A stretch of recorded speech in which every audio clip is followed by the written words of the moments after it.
Welcome to the Wicker Bar. I'm the host of this video presentation live on live TV. Lord Zippy Blaine, the Duke of the goddamn motherfucking Delridge. Hit like, subscribe, share this with your friends. Tonight I'm making dinner. I'm doing a salmon, and it is going to be topped with a mixture of these little tomatoes. I'm going to cut them in half. We're going to have some basil. It's going to have some chorizo, and then I'm going to kind of cook that up, kind of warm that up a little bit, and then I'm going to hit it with a little bit of sherry vinegar.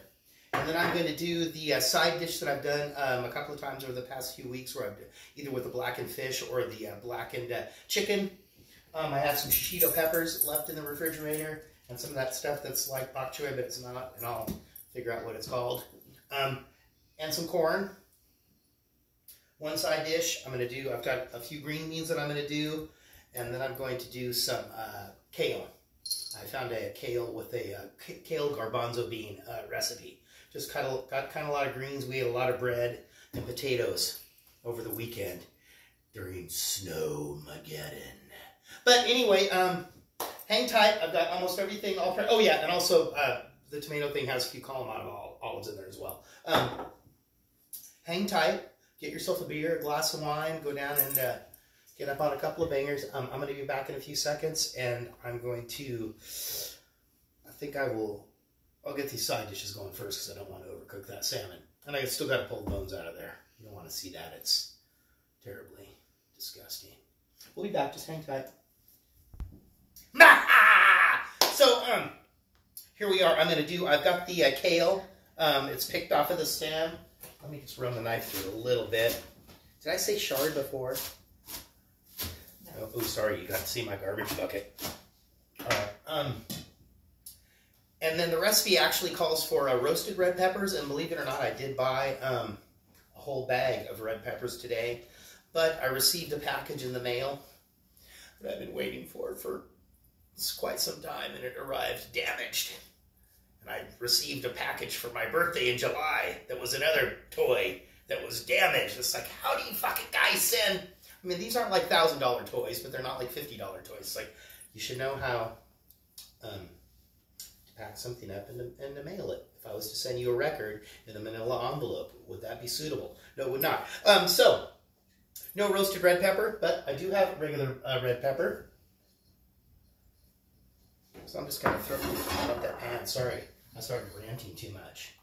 God, I felt my blood pressure was going up. I need to go out and have a cigarette. There we go. And then in this pan right here, which is going, I'm going to stick those shishitos in there and let those get blistered. Because they have a pretty thick skin, so it's not like they're going to get too soft or yucky or anything. So there we go. Kale was going in there, shishito peppers and corn and the stuff that I need to remember what it's called, I'm sorry. And there's green beans, got a little bit of salt, a little bit of olive oil. I will stick those in the fridge, and I'm still flustered. You just don't know. I'm going to go ahead and throw a couple of full garlic cloves in there just to get a little flavor. And last week, or the week before, we did the meal out of the Lebanese cookbook. And we made the stuff that was called ladna, where it's some strained yogurt. And then this is where if you strain your yogurt for a couple of 2 or 3 days, and I just did it in coffee filters because I didn't think we had any cheesecloth, which we did, but you can actually do it in a cheesecloth, you know, kind of twist it into a ball and let it hang, and it drips out that way.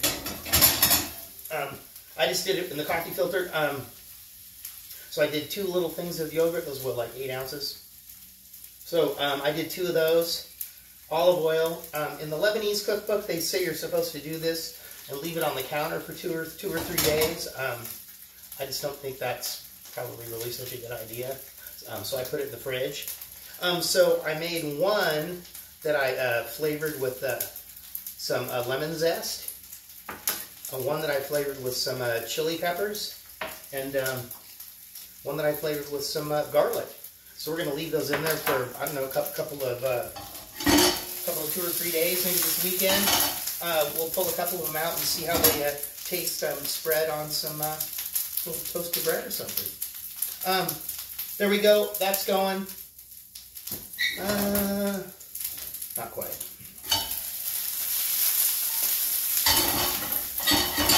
Yeah, fucking James Bond motherfucking attaché case. Yeah, you think it's funny? Come over here. I'll slap my gold finger out of your mouth. All right, hang tight. We'll be back. I'm gonna let these cook down a little bit. You don't need to watch that. I don't have a trick pan of everything ready to go. And there you go. Those are nice and blistered. They like the salt on them. All right. I'll do it. Fine. You think it's funny? I know there's a lot of people out there laughing. If anybody knows me, you'd know that I wanted that James Bond attaché case for a long fucking time. But I'll still get one.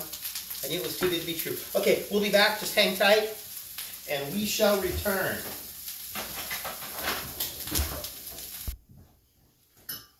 All right, here we go. I've got the salmon ready. I've got a little salt and pepper on there.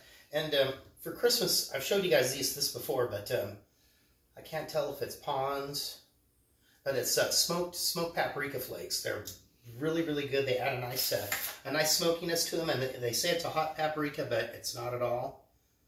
So I'm going to get a little olive oil on here. It's going to go about 15 minutes in the oven. I'm going to hit my timer. Boom. We have our, there's our kale, chickpeas, and red pepper. Corn, shishito peppers, and the stuff that looks like baby bok choy. I'm very sorry, I won't remember what that is called. Green beans that I already cooked in the oven. I pulled those out because otherwise it kind of, it's never really green bean season in February. Got our little tomatoes there. Got them halved. Have our chorizo and our Kalamata olives. And luckily, gosh, I've never done this before. I got Kalamata olives that were had the pits removed, which is weird. And then there's our basil. When there's about 5 minutes left on the salmon, I'm going to get the tomato topping ready. So hang tight. I'm going to have a glass of wine.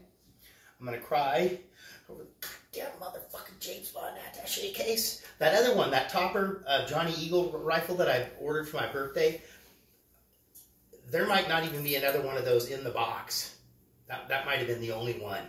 It was like, you're fucking kidding me. Okay, sorry. We'll be back.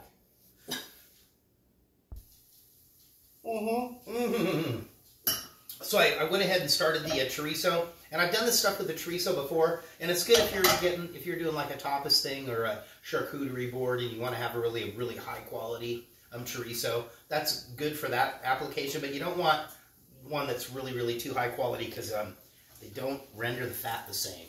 That's where you're getting some of this flavor from the paprika, that rich deliciousness of the chorizo that you wouldn't get with some of the higher quality ones, which is weird. Chorizo is there.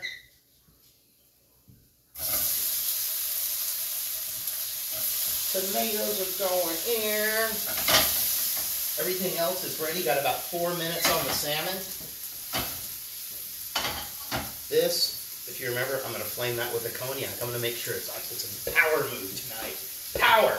Just hold tight. We'll be back to about four more minutes, and we're going to get ready to make this happen. All right, here we go. We're back. I'm sorry, I forgot to say the chorizo. This is Spanish chorizo, which is like a hard, like a salami versus the Mexican chorizo that comes in the casing. You squeeze it out, and so just to clarify. Okay, that's all ready to go.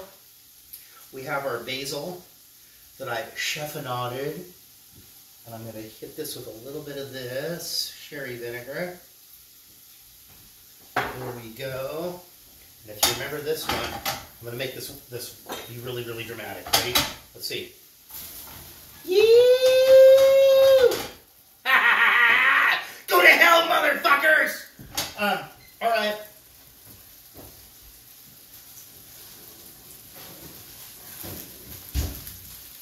There's our salmon. Fresh out of the oven. Look at that go. Is that sexy or what? Okay. We will make this happen. And I went ahead and I pulled those green beans out and I just put those in the pan because I only have room for 4 burners over here. Okay, let's get a couple of green beans there.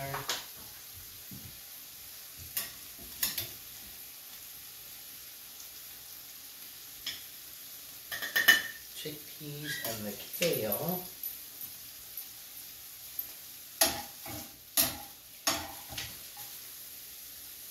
Open this one right here.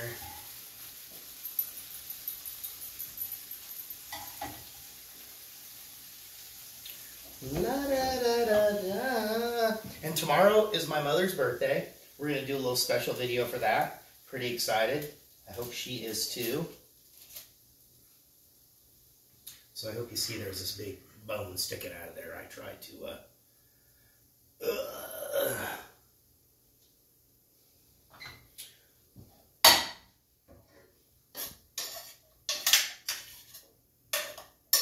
Now the original recipe that uses this particular technique with the tomatoes and the chorizo, he kind of made it more like a cold type of a deal.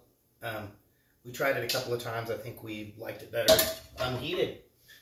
There you go. That is our dinner for this evening. We'll have some kale and some red pepper and a can of garbanzo beans, some frozen corn, shishito peppers, and that stuff that looks like baby bok choy. Just some green beans, and we have a little topping of little tomatoes, basil, Kalamata olives, chorizo, and a little bit of a sherry vinegar. Thank you very much for joining us here for dinner this evening. So happy to feed you all. Anytime, just, give me a call. We've thrown it out. We'll be back. Yeah, tomorrow's my mom's birthday. Special cocktail for that night. Ding, ding, ding, ding, ding. Like, subscribe, and all that stuff. Goodbye. Peace out from the Wicker Bar.